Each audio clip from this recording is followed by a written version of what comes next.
Morning po sa lahat. Good morning. Magandang umaga po sa kasama po natin dito sa Sanctuary at magandang umaga rin po sa kasama namin online. Yan. Salamat po sa Panginoon sa privilege po para po tumayo sa inyong harapan ngayong umaga at mag-share na kanyang salita. Handa na po ba kayo? Handa na po talaga ba kayo? Hindi naman po kayo mga puyat kagabi. Nakatulog po tayo ng maayos. Ay, parang napuyat kayo kagabi. Dapat po nakatulog kayo ng maayos kasi po siguro hihingi po ako sa inyo ng mga 1.5 or 2 hours na. Pwede po ba? O kasi once in a lifetime lang po to sa amin, kaya dapat po susilitin natin. Pero hindi naman po. Huwag po kayong mag-alala. Hindi po ganon. Mga ano lang po, 1:59, yan. 1 hour and 59 minutes lang po tayo. Sige, hayaan niyo po na, batiin ko po muna kayo. 17 days na lang po, tama po ba ang aking counting? 17 days na lang po at Pasko na! Excited po ba kayo? Excited po ba kayo? Amen! Opo, pasensya na po dahil ako po ay matanong na tao, kaya lagi ko pong inaasahan ang inyong pagsagot. Okay po ba yun? Yan, sige. Salamat po sa Panginoon. So, Merry Christmas po sa inyong lahat. Merry Christmas sa kasama natin online. Sana makasama ka namin sa Sunday. Christmas party natin on Sunday. Yan, sana makasama ka namin. Ikaw na nasa online. Hope na makita ka namin dito sa Sanctuary. Salamat po sa Panginoon. Let us pray. We thank you, Father. Thank you, Jesus. And thank you, Holy Spirit. Salamat po, Panginoon, sa umagang ito. Sa napakagandang araw na ito na binigay mo po sa amin. Truly that this is the day that you have made and we will really rejoice and be glad in it in your presence, O Father God. Ikaw po ang siyang patuloy na kumilos, O Diyos, sa ampong kalagitnaan, O Lord God. Hayaan mo po, Panginoon, na ikaw ang malayang kumilos, banal na Espiritu, habang kami po ay nakikinig ng iyong mensahe sa umagang ito, Father. Hayaan mo pong maging matabang lupa, O Diyos, ang aming pong mga puso na mapagtatamnan ng iyong salita. At hayaan mo po na ang mga salita mong ito, O Diyos, patuloy naming maaalala at maisapamuhay po namin. Salamat po, Panginoon, O let this unspeakable joy, O God, na hatid ng season na ito, ang patuloy naming maranasan as we listen to your message this morning. We thank you, Father. All glory and honor, thanksgiving and praises belongs to you in Jesus' name. Amen and amen. Amen. Thank you, Lord. Thank you, Lord. Kalabitin nyo nga po yung mga katabi nyo. Sabi mo, magpapasko na, excited ka na ba? O wag nyo pong tanungin kung may regalo sa inyo, ha? Ano lang, sabihin mo, uy, magpapasko na. Excited ka na ba? Yan. Mukha naman pong excited lahat, no? Sa darating na Kapaskuhan. Pag this Christmas po, actually sa Pilipinas, September pa lang po, umuumpisa na ang mga kanta ng Pasko. Tama po ba? Oo, lalong-lalo na yung kanta ni Jose Marichan, yes. Oo, sige, baka kantahin pa ni Ate Lourdes, parang gusto niyang kantahin. Di ba may mga kanta tayo na, it's the most wonderful time of the year. Di ba yan po yun? Favorite ko po yan. Pag pumapasok na po sayang-saya po ako pag naririnig ko po yun eh. It's the most wonderful time of the year. Kapag po season ng Pasko. But is that really a wonderful time? Sa inyo po ba? Is really Christmas a wonderful time of the year sa inyo? Yan. Sige, kayo po ang sumagot niyan. Marami po akong mga ibabatong questions sa inyo ngayong umaga, kaya let's i-ponder nyo pong lahat yon sa isip nyo at sagutin nyo po yun isa-isa while pag-uwi nyo po sa bahay, no? Okay. Ang kanta po ba natin talaga ay Pasko na naman or Pasko na, sinta ko. Alin sa dalawa? Pasko na naman dahil masayang-masaya ka o Pasko na, sinta ko dahil broken-hearted ka ngayong... Sige, So ano po ang kanta mo ngayong Pasko? Inaasahan po natin, di ba, doon sa mga kanta po nating naririnig ngayon ay it give us the hype or the feeling of excitement for the season, di ba po? Ito po yung mga kanta na it's really joyous at pag narinig po natin is talagang trouble-free season. But is that really a trouble-free season? Okay. Nung pong pinag-aaralan ko po to, nag-survey po ako, I did some survey po, in a 200 JPIL employees, ay hindi po, sa dalawang friends ko lang po. Tinanong ko lang po kung ano ang level of their joy, no, ng kanilang nararamdaman ngayong Kapaskuhan. Sabi po ng isa kong friend, sabi niya, ma'am, medyo malungkot kasi nakulangan na po kami ng isa this year Pero kailan po kasi Pasko Pero yun po. Yung isa naman, sabi niya, okay lang naman ma'am, kahit na hindi bongga yung Pasko natin, pero at least magkakasama kami ng family ko, sama-sama naming sasalubungin yung Christmas. So a two-person with a different feeling or the level of joy in their hearts ngayong Pasko because of their situation. Kami po ni Kuya Shal, pagka doon po sa mga coffee time po namin, wow, coffee time. Nox, pasosyal lang ate. Coffee time po namin, napagkukwentuhan po namin, bumabalik po kami sa amin pong kabataan. Lagi po namin napagkukwentuhan yung pagpasko, yung masaya po kami, tuwan-tuwa po kami, excited po kami pag Christmas. Bakit po? Kasi ito po yung panahon na doon lang po kami makakatikim na naman ng ham. Alam niyo po yon? Naranasan niyo po ba yung probably yung mga ngayong generation natin, nyo pala. Hindi niyo po naranasan yung mga ham na kinikilo-kilo sa palengke, Kami po ganon. So excited po kami doon dahil makakakain na naman po kami ng mansanas, ng ubas, may bago kaming damit. Magkakaroon naman kami ng pera dahil sa gabi-gabi naming pangangaroling. Kaya excited po kami pag Pasko. Pero alam niyo po ngayon, dahil nasa amin na si Kristo, yung ham po namin, kahit everyday, kung gusto mong kumain ng ham everyday, magagawa po namin because nasa amin si Kristo. Yan. Hindi lang po, kumbaga, nung naging Kristiyano po kami, araw-araw po sa amin ay Pasko. So ganyan po kami, very excited dahil dun sa nilulook forward po namin na magkakaroon kami tuwing Pasko. Okay? Kayo po, ganun din po ba kayo? Parang mga bata ngayon yata, saan kaya excited ang mga bata ngayon? Biglang tinignan ni Ate Cor, si Ate Aya, saan ka excited? Sa request mo kay Mami? So, ganun po. Sa Kapaskuhan, nagiging excited po tayo dahil po dun sa mga nilulook forward natin sa pagdating ng Pasko. Yung mga kasama po natin sa online, pwede po kayong mag-comment ano po yung mga experience nyo, katulad po na na-share ko, na pagdarating ang Pasko, ano yung nilulook forward nyo, at saan po kayo, bakit po kayo na-excite kapag Pasko? Okay. Next. Some people po, tayo po kasi, yung kwento ko kanina kasi may nilulook forward ako. But some people ay hindi po na-excite sa Pasko. Bakit po kaya? Anong dahilan? Pag Christmas, dumarating ang fill in the blanks. Dumarating ang pagpasko ay, Kuya Matt, lagi nating traffic. Diba? Parang ang kanta ni Kuya Matt, Pasko na naman, traffic na naman. Diba? Ano pa? Pag dumarating ang Pasko, ano pa? Sabi nila, naku ate, gastos na naman yan, Pasko. Pag Pasko, stress ang tao. Naghahanap na kung saan magbabakasyon, magtatago sa mga inaanak.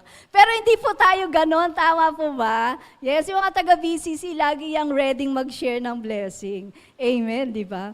Pero ganon, but Sam, ayaw dumating ang Pasko kasi may stress na naman ako, hindi pa ako tapos sa listahan ko, hindi pa ako tapos mamili. Ang masakit, wala akong ipapamili. Di ba? Yung mga ganun. So talagang nakaka-stress. Pero sa storya po natin this morning, makikita po natin na how to level up the joy of our Christmas. Paano natin ito hahawakan, i-handle yung pagsalubong sa Kapaskuhan. Sasamahan niyo po ako sa pagbasa in Matthew chapter 2, verses 1 to 15. Medyo mahaba po, pero samahan niyo po akong magbasa at namnamin po natin habang atin pong binabasa. After Jesus was born in Bethlehem in Judea, during the time of King Herod, Magi from the east came to Jerusalem and asked, "Where is the one who has been born King of the Jews? We saw his star when it rose and have come to worship him." When King Herod heard this, he was disturbed, and all Jerusalem with him. When he had called together all the people's chief priests and teachers of the law, he asked them where the Messiah was to be born. "In Bethlehem in Judea," they replied, "for this is what the prophet has written. But you, Bethlehem, in the land of Judah, are by no means least among the rulers of Judah, for out of you will come a ruler who will shepherd my people Israel." Then Herod called the Magi secretly and found out from them the exact time the star had appeared. He sent them to Bethlehem and said, "Go and search carefully for the child. As soon as you find him, report to me, so that I too may go and worship him." After they had heard the king, they went on their way, and the star they had seen when it rose went ahead of them until it stopped over the place where the child was.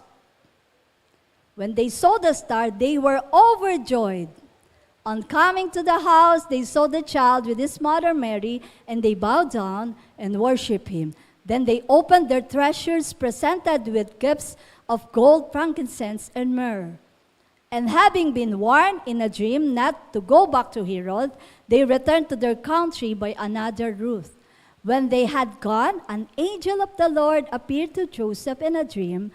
"Get up," he said, "take the child and his mother and escape to Egypt. Stay there until I tell you, for Herod is going to search for the child to kill." Sige, mag-stop na lang po tayo doon until 13. So, sino po ba itong mga Magi na tinatawag or binabanggit doon po sa ating storya today or this morning? Sabi po, ang Magi is a class of Persian wise men that were something like priests, interpreters of special signs, or especially astrology. So sila rin po they were high-ranking priestly class of political religious advisor who served the rulers of Media and what later became the empires of Persia. Sabi po sila rin, probably the modern areas po ngayon na sinasabing ng mga Magi is from Iran and Iraq. Okay, also the wise men from the east were likely something along lines these Persian astrologers. So yun po yung mga maaari po nating mga pagkakakilanlan, no? Sino ba itong mga wise men na to? And also, the Magi from the east were Gentiles, and they did not know the scriptures. However, it's possible that the Magi knew something of Jewish prophecy due to the time that the Jews spent in captivity in Babylon. Wala po silang kaalaman sa salita ng Diyos dahil sila po ay mga Gentiles, pero may mga naririnig po nila, alam po nila ang prophecy because nung pong na-captive ang mga Jews sa kanilang lugar, nagstay po yung mga Jews doon, and so they heard from them yung prophecy. Tapos many Jews hindi na po nag-return yung mga Jews to Judea even after they were given leave to return. So this knowledge combined with the signs that the Magi saw in the heavens led them from the east to the little town of Bethlehem. So sila po yung ating mga pag-uusapan ngayon, yung mga Magi. Okay, sa pag-aaral po natin ng story nila, makakatulong po ito sa atin na kung paano po ba natin sasalubungin na may kagalakan ang darating na Kapaskuhan. In spite of all the circumstances happening around us. Yan. Meron po tayong 3 lessons lang po. Kaya huwag kayong mag-alala, hindi po totoo yung 2 hours na sinasabi ko. Kasi 3 lessons lang po. One is, in verse 2 sabi, what do you seek?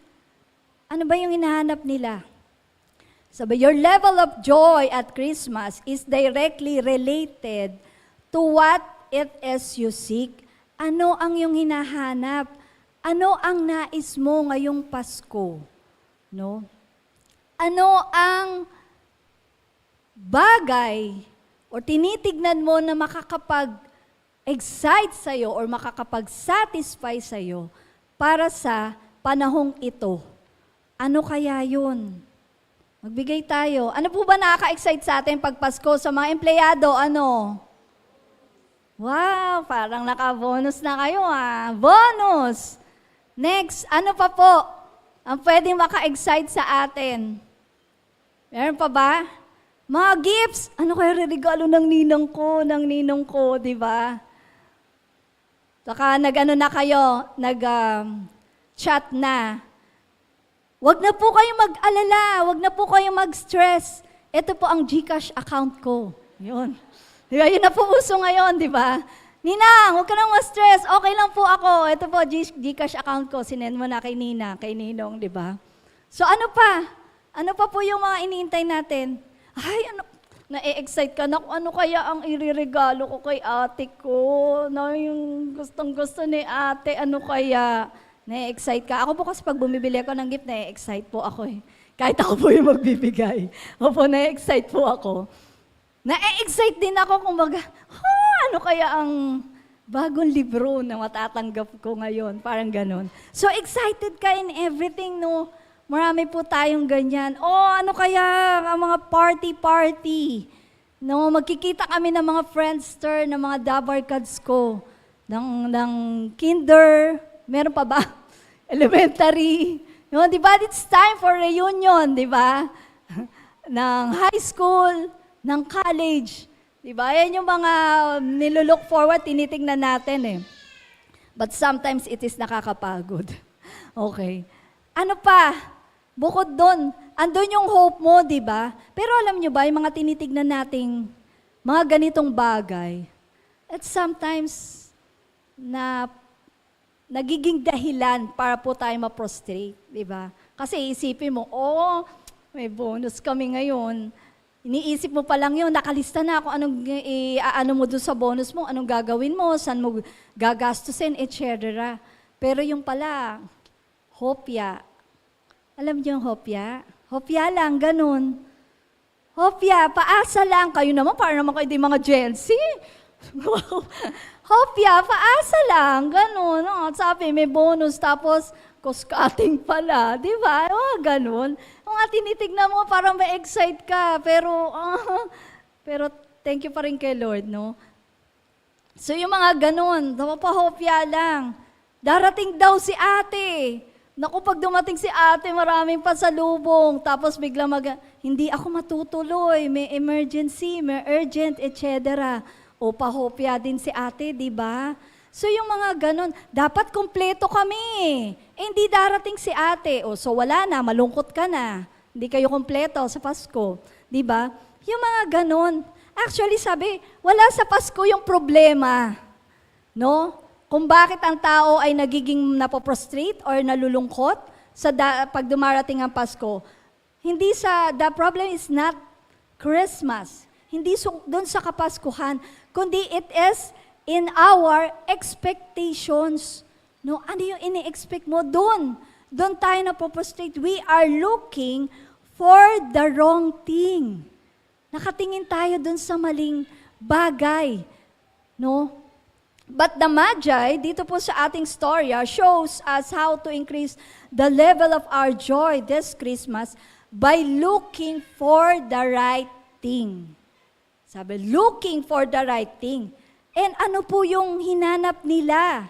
In verse 2, sinasabi dito, they came to Jerusalem and said, "Where is he who has been born King of the Jews? For we have seen his star in the east and have come to worship him. They are looking for the king. And why? Bakit hinahanap nila yung king? They looking for the king to worship him. Hinahanap namin siya upang kami ay sumamba. Sabi doon, for the Magi, Christmas was an opportunity to worship Jesus. It is an opportunity to worship Jesus. Also, in Luke chapter 2, verse 20, babasahin ko na lang po, sundan nyo na lang po pag pinlash. The shepherds returned glorifying and praising God for all the things they had heard and seen, which were just as they had been told. No?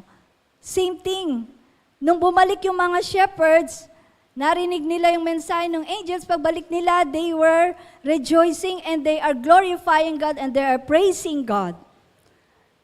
The reason this season is our opportunity to worship God.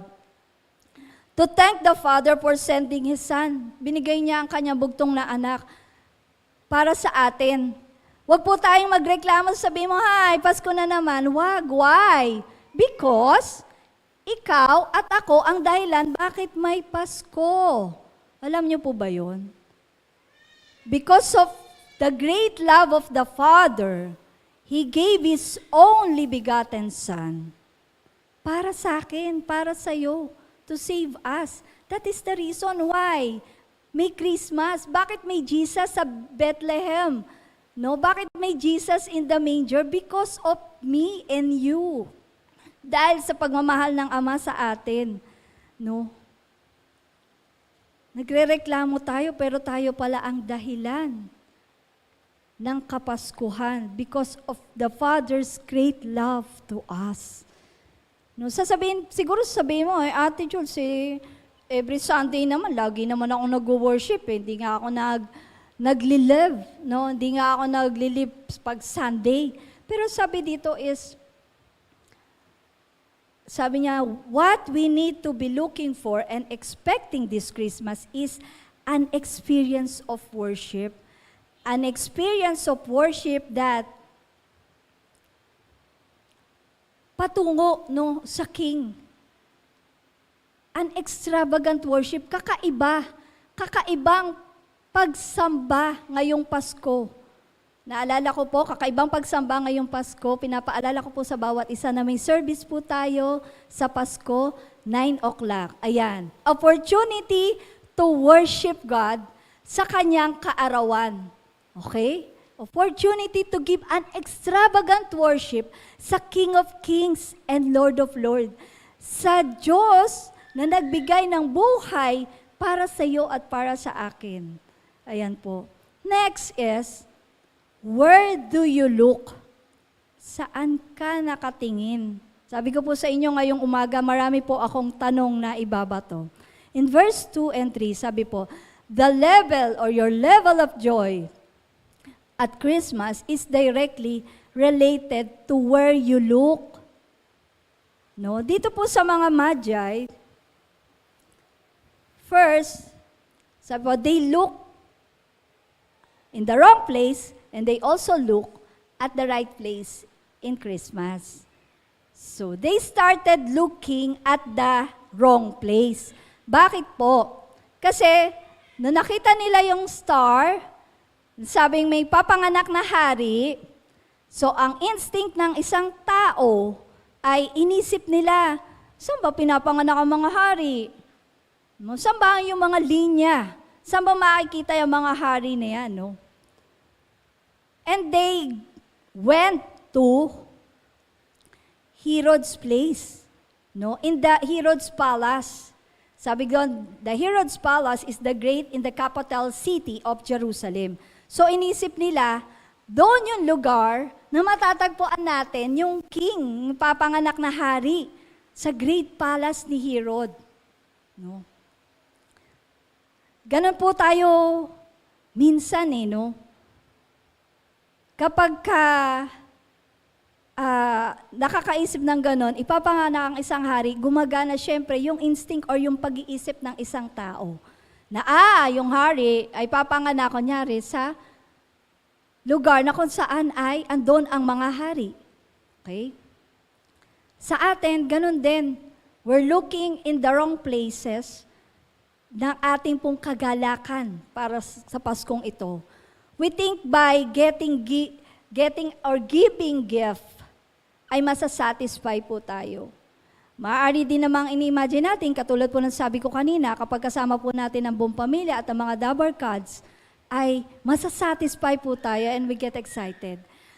Doon sa mga parties na pinupuntahan natin, no, for this season, akala natin doon masasatisfy. Makakakuha tayo ng kagalakan. When they look to God. When they look up. Okay, babalik po tayo. When they look up. When they look up, they saw the star. Tama po ba? Nung sila ay tumingin sa taas, nakita nila ang tala. Hindi po tala ni Sarah Hernonmo, kundi tala ng Panginoon. The Star of Bethlehem. Okay? Hindi po tala ni Sarah. Sabi, they look up and saw the star. Sabi po, while they are in their journey, sabi, they discovered, saan po ba? Dapat tayo tumingin para makita natin ang right place. Sabi sa scribes, sa mga kasulatan, in the Bible, sabi po natin kanina, they are not Jews, they are Gentiles. But because they live with the Israelites, no, mga anak ng Diyos, narinig nila yung prophecy. So they combine it. When they saw the star, they combine it also yung narinig nila dun sa mga Israelites. So mga marites din pala tong mga Magi na to, no? So noon pa palang unang panahon, may marites na.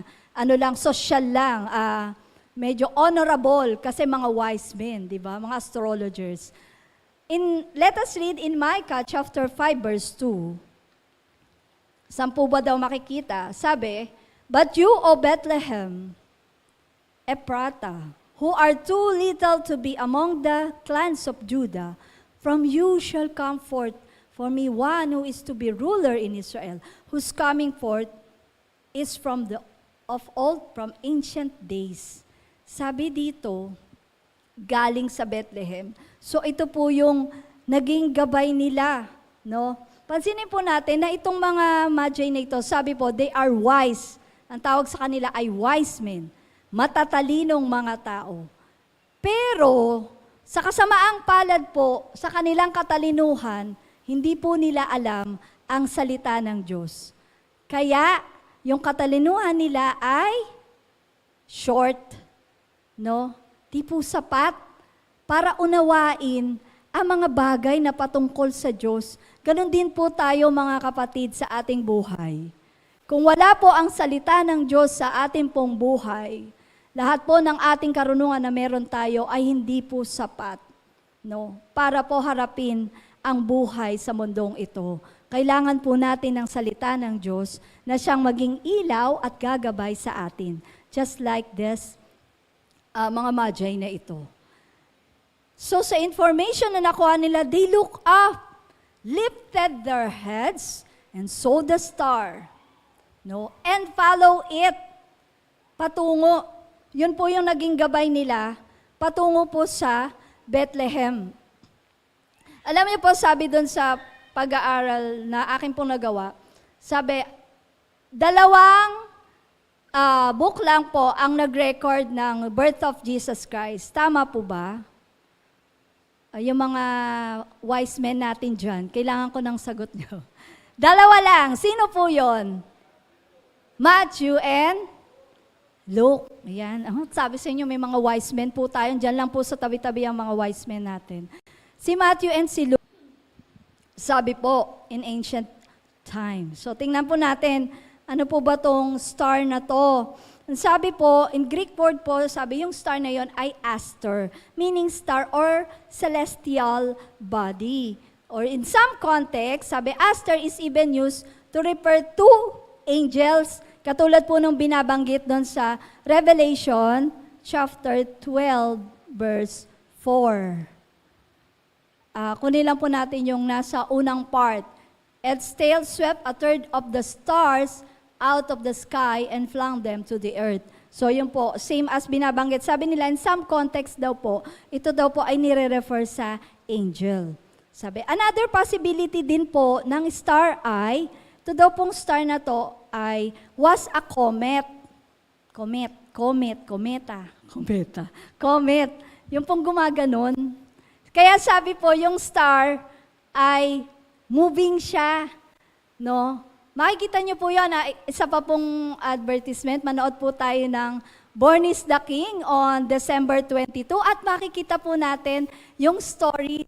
Totoo po, hindi po yun gawa-gawa ng ating director. Totoo po that yung star ay nauuna po dun sa mga magi at sinusundan po nila yon until makarating po sa Bethlehem na kinalulugaran ni Jesus Christ. So that star is moving.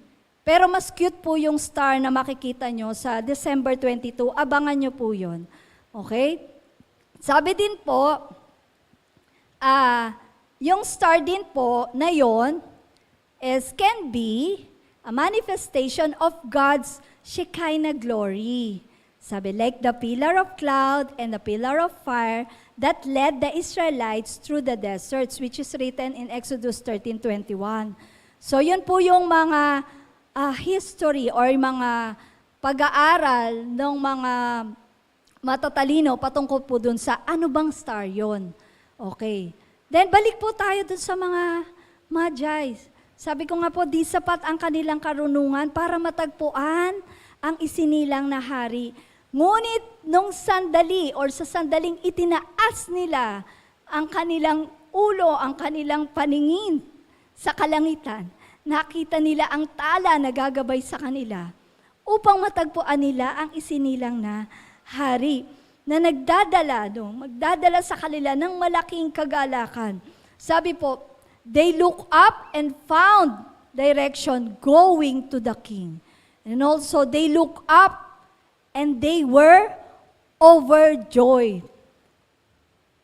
Kapatid, sa umagang ito, kung ikaw ay nalulungkot, ano man ang dahilan ng iyong pagkalungkot, sinasabi po dito sa ating pong pinag-aaralan ngayon, ikaw nakasama namin online, kung ano man ang dahilan ng pagkalungkot mo ngayong araw na ito o ngayong mga panahong ito, sabi po dito, look up upang makita mo, the King of Kings ay isinilang para sa iyo at magbibigay ng kagalakan na walang maaaring pumantay. Si Lord lang po ang makapagbibigay ng sinasabing overjoy, unspeakable joy, gaya po ng kanta natin kanina. Kay Lord lang po manggagaling yun. At mangyayari lamang yun if you look up, you look to God. No? In every situations that we may have right now, ano man ito, masaya ka man o malungkot, hindi po kailangang maging malungkot para mag-look up sa Panginoon. Tama po ba? Masaya ka, nagagala ka ngayon, look up and thank God. Thank you, Lord, for the joy that you have given to me. Thank you, Lord, for all the blessing na meron ako. And most especially sa panahon that you are down. Ito po yung time to look up. Don't look anywhere. No? Don't look anywhere. Kasi, naaalala ko po, napakatagal na po nito, no, nagpipreach pa po si Brother Rani. Sabi niya, kapag nag-look around ka, you will get frustrated. No? Mapoprostrate ka lang when you look around. Huwag niyo na pong tanungin kung kailan po yun, ha? Basta, isang magandang preaching po ni Brother Rani yun, at yun po ang natandaan ko. When you look around, you will get frustrated. Kaya, kung frustrated ka na, malungkot ka na, down ka na, hahanap ka pa ng help sa paligid mo, matidisappoint ka lang kasi hindi mo makikita yung sagot doon. Pero it is very easy when you look up. when you look up to God and lift up kung ano man ang meron ka ngayon, kung ano man ang pinagdadaanan mo ngayon, then, makakakuha ka, makakasumpong ka ng kagalakan. Amen po ba? Amen. Kaya huwag niyo pong kakalimutan yung natin this year to look up. Kasi sabi nga po ng ating pastora, ang ating pong team every year, hindi po yun nag-e-expire. No? Ito po ay over and over the year ay pwede po nating gamitin, alalahanin, isapamuhay, i-apply sa ating buhay. No, kahit sabi mo pong nag-start ang ating team ng 2011, pwede pa rin po nating gamitin yung 2011 team and everything. Hanggang ngayon, hindi po na-expire ang mensahe ng Panginoon. Amen po ba? So look up. Gayahin po natin tong mga pantas na to.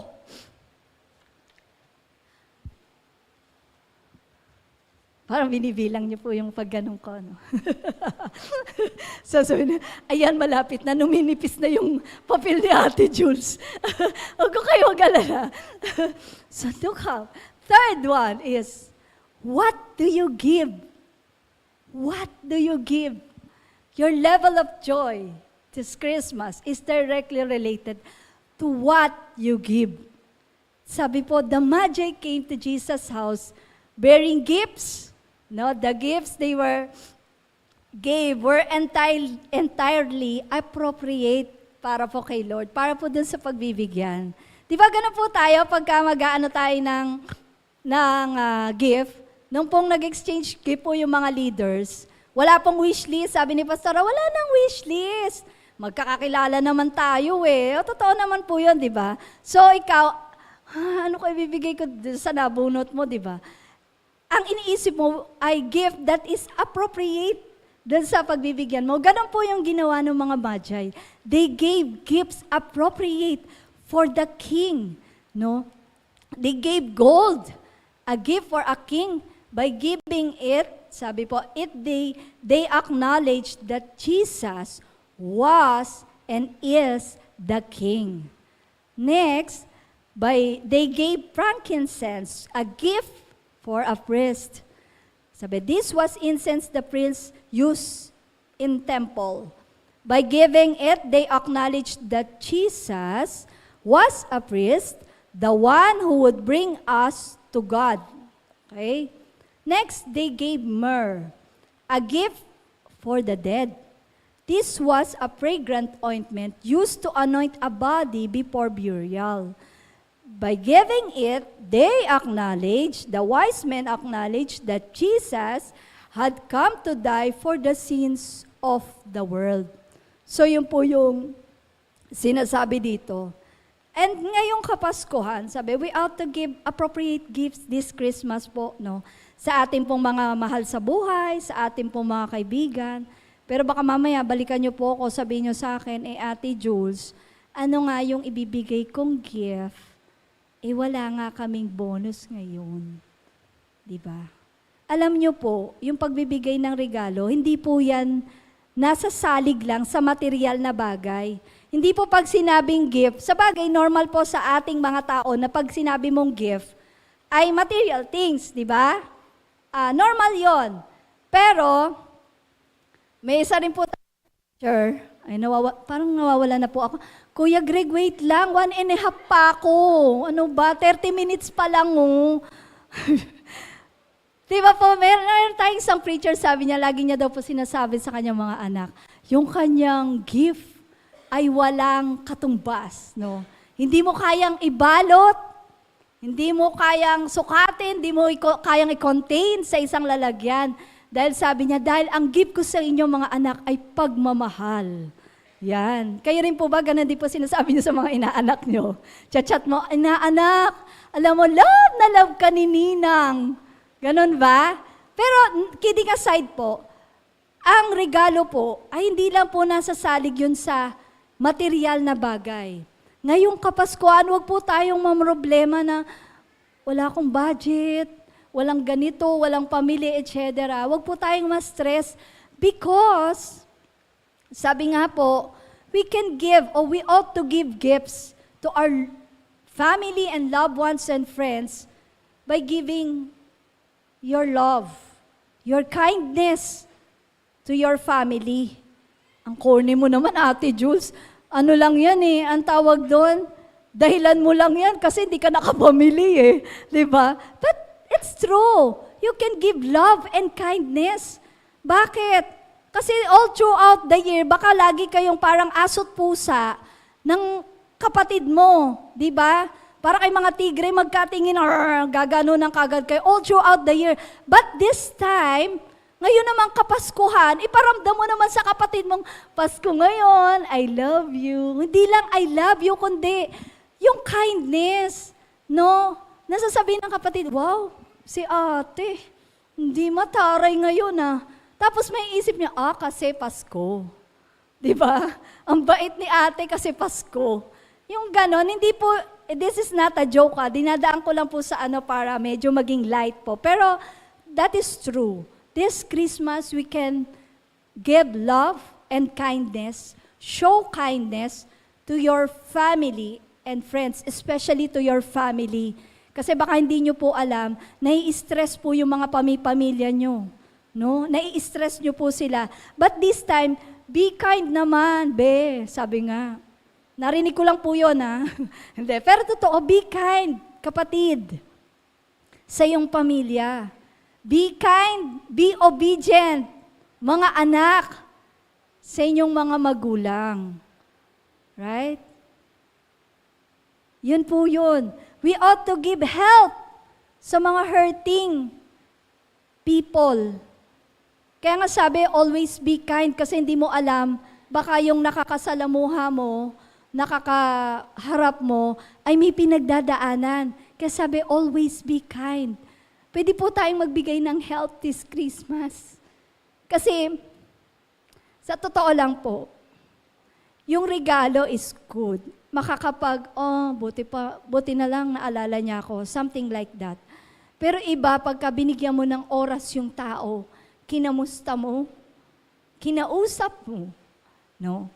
At nagkaroon siya ng pagkakataon o nagkaroon siya ng someone na mapagsasabihan niya ng nararanasan niya, lalo na ngayong Kapaskuhan, malaking tulong po yun sa ibang tao. Hindi po yun kayang tapatan ng kahit anong laking halaga. Yung ibibigay niyo pong tulong sa isang taong nasasaktan or nasaktan o dumaraan sa di magandang kalagayan ngayon. Yung pagdamay, no? So it's not all material, it's not all about material things. Tapos baka sabi, so Ate Jules, sa'yo, okay na. Sabihin ko lang, I love you, Ate Jules. Yes, tanggap ko po yun. Kahit na yun po yung regalo niyo sa akin ngayong Pasko. It is because true. Kasi ilang beses niyo ba akong sinabihan ng I love you or nasabihan niyo na ba ako ng I love you? Diba? Naiano mo na ba nasabi mo na ba one of the leaders o sa ating pastor o kung sa mga preachers natin na na-bless po ako sa... Diba yung mga bagay na yon that they encourage them. So kung di mo pa yung nagagawa, do it this time. No? Do it this time. Okay? It's not about material things. It's all about love. Gusto nyo ba? Kantahin ko pa. Sabi, di ba? Give. Oh, yeah, right. Give love on Christmas Day. Diba? So, hindi po siya yung nasabi lang, naisip lang, kundi talagang give love, show kindness sa bawat isa. Okay? So, ngayong pong Kapaskuhan,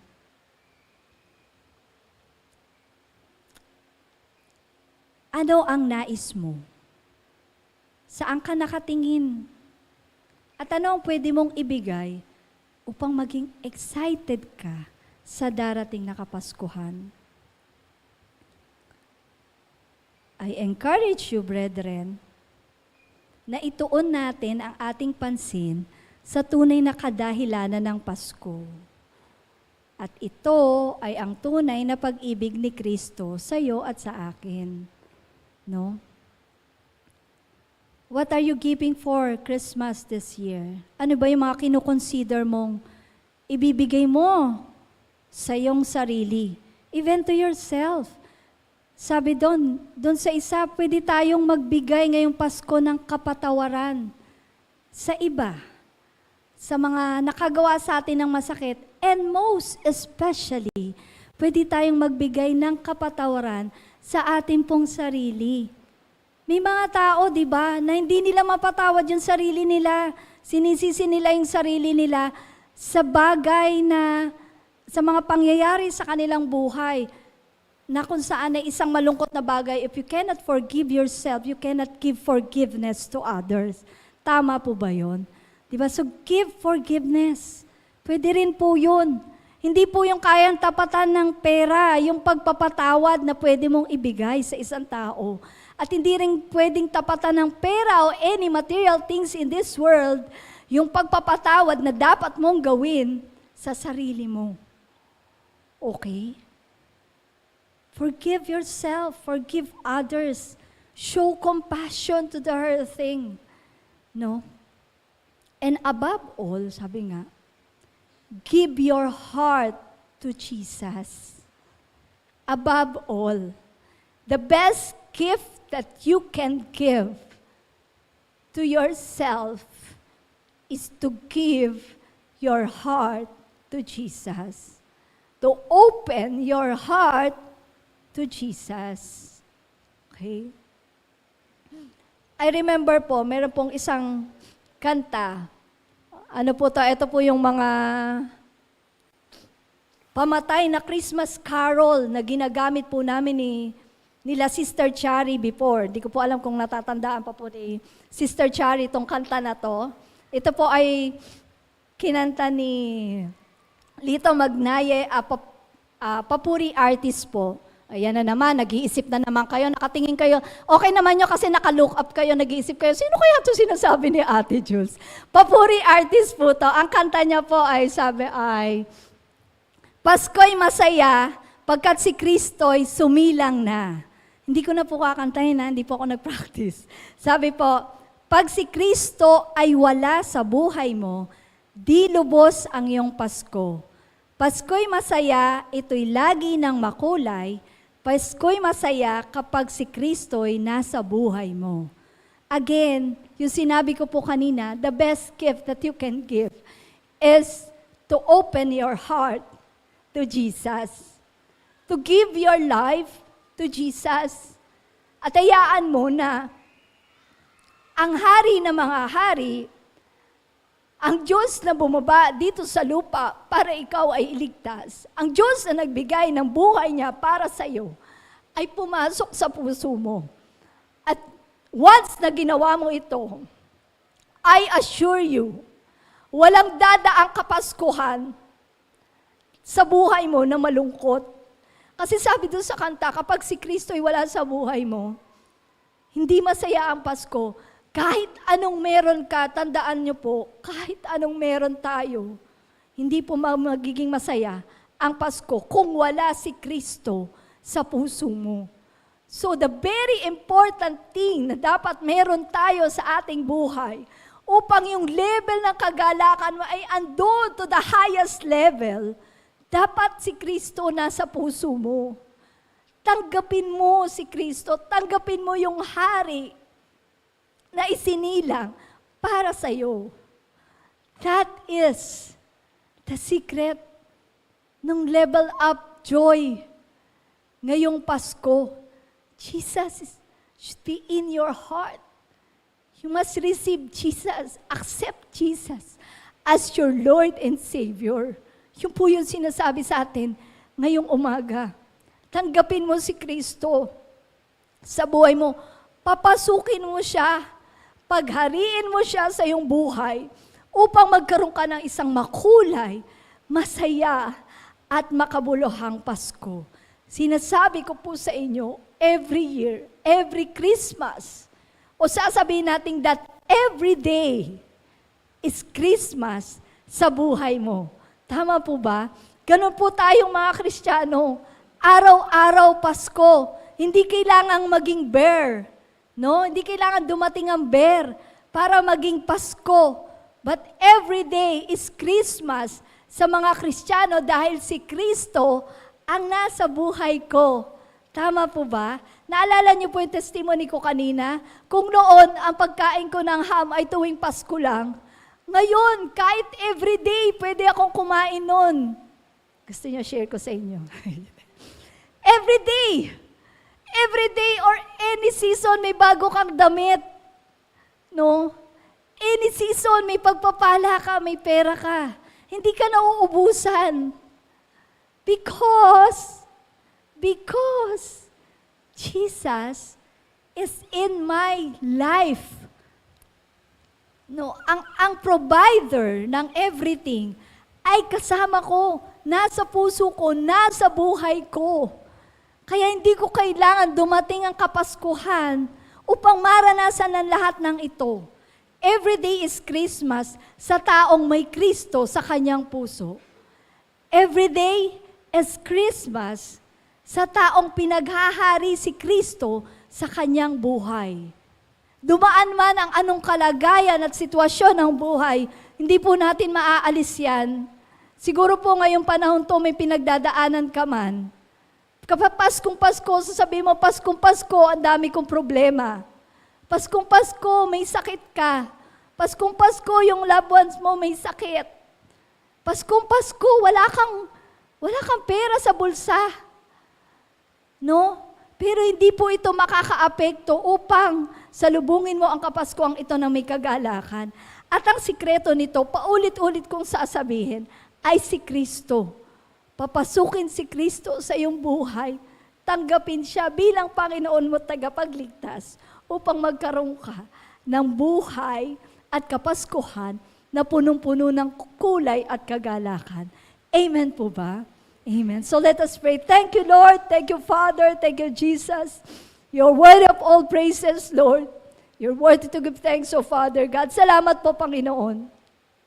Salamat po sa mensahe mo sa amin sa umagang ito, O Diyos, na tunay na ang kagalakan ng Pasko, O God, ay Ikaw, Panginoon. Ikaw, O Diyos, na nasa aming mga puso, na nasa aming mga buhay, na naghahari sa aming mga buhay, O Diyos. Salamat, Panginoon, dahil sabi mo nga po, anuman ang kalagayan namin sa aming po mga buhay, anuman ang sitwasyon, hindi po namin kailangan lumingon sa aming likuran, sa aming kaliwa o kanan. Ang dapat po namin gawin, O Diyos, ay tumingin sa taas, na kung saan, Lord, andun ang pag-asa, andun ang tunay na kagalakan, andun ang kapayapaan. Ito ay hatid mo, Panginoong Yesus. Salamat po, O Diyos. Salamat po, O God. At tunay na sa umagang ito, Panginoon, pumasok ka sa aking puso, pagharian, kundi ang Pasko po namin, Lord, araw-araw, maliwanag, makulay, masaya, punong-puno ng kagalakan. Ito ay dahil sa iyo, Panginoong Yesus. Salamat po. Patuloy mo po itong paalala sa amin, O God, na ang dahilan ng Kapaskuhan ito, wala pang dahilan, Panginoon, upang kami po ay malungkot. Wala pong dahilan, O Diyos, upang pansinin namin ang anumang nangyayari sa aming kapaligiran. Because we focus our eyes on you, Father. Ikaw na aming kapayapaan, ikaw na aming kagalakan. Pasko ng aming buhay. Salamat po, O Diyos, sa inyo po ang lahat ng pagsamba, lahat ng papuri at pasasalamat. Maingat na ibabalik tanging sa iyo lamang, Panginoong Jesus. Amen and amen. Thank you, Lord. Glory to God.